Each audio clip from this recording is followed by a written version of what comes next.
Sometimes the people you avoid the most are your own family, not strangers, not toxic friends, your own people. And the strangest part is, you don't even fully understand why. You get invited. There's a dinner, a wedding, a simple family get together. And before anything even happens, you already feel it. That tightness in your chest, that silent resistance. You don't say it out loud, but inside, one thought keeps repeating, I really don't want to go. So you delay your reply. You open the message, close it, open it again. You type, I'll try to come, even though you already know you won't. Because explaining the truth feels harder than lying politely. Because how do you even say this? I feel uncomfortable around my own family. And if you're being honest, it's not just discomfort, it's something deeper. It's walking into a room and instantly becoming someone you're not. It's the forced smile when someone says, so what are you doing these days?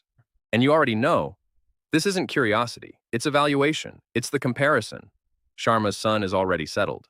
It's the subtle judgment hidden inside jokes. It's the questions you didn't prepare for, but somehow are always expected to answer. And in that moment, you don't feel like a person. You feel like a report card. So your mind does something very simple. It says, avoid this. Not dramatically, not loudly, just quietly, consistently. And this is where the psychology begins. Because this isn't laziness. This isn't attitude. This is protection. Your brain is not trying to isolate you. It's trying to protect your identity. Every time you walked into that environment, you felt judged, compared, or misunderstood. Maybe not aggressively, but repeatedly. And your brain remembers patterns, not logic. It doesn't care if they didn't mean it. It only cares about one thing. How did it make you feel? And if the answer is small, drained, not enough, then your brain creates distance.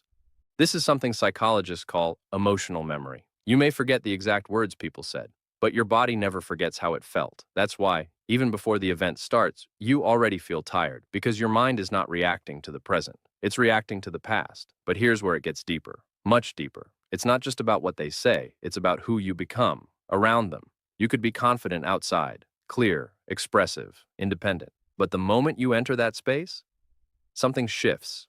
You speak less. You explain more. You second guess yourself. It's like you shrink. And later, when you leave, you notice it. You replay conversations in your head. You think, why didn't I say that? Why did I stay quiet? And that feeling stays longer than the event itself. This is what psychology calls role regression. Around family, you don't act like who you are today. You act like who you were. The version of you they remember, not the version you've become. And that creates an internal conflict because deep down, you've changed. But around them, you don't feel seen. And when a person doesn't feel seen, they slowly stop showing up. Not out of ego, not out of disrespect, but out of emotional exhaustion. Now let's go even deeper. Because this didn't start recently. This pattern usually begins in childhood. When you were younger, you learned something important about your environment. Maybe you learned, it's better to stay quiet than be wrong. It's safer to agree than to express. It's easier to avoid than to explain. Maybe your opinions weren't taken seriously. Maybe your emotions were dismissed. Maybe love felt conditional, based on performance, behavior, or comparison.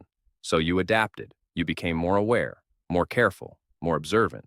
And over time, you built a version of yourself that knows how to survive. But here's the truth. Most people miss. That survival version of you is still active today. So when you think you're just avoiding a gathering, you're actually avoiding a feeling you learned years ago. And this is where the biggest misunderstanding happens. People look at you and think, you've changed. You don't care anymore. You're becoming distant. But they don't see the real reason. You didn't become distant. You became aware. You started noticing how certain environments affect you, how certain conversations drain you, how certain people make you question yourself. And instead of ignoring it, you listened. That's not weakness. That's emotional intelligence. But here's the hard part. The same behavior that protects you can also isolate you, because the more you avoid, the easier it becomes. And slowly, distance becomes your comfort zone. No judgment, no pressure, no pretending, just peace. But also, less connection. And this is the real conflict. You don't actually hate your family. You hate how you feel around them. Read that again. Because that changes everything. You're not avoiding people. You're avoiding a version of yourself that you don't want to go back to. And that's powerful.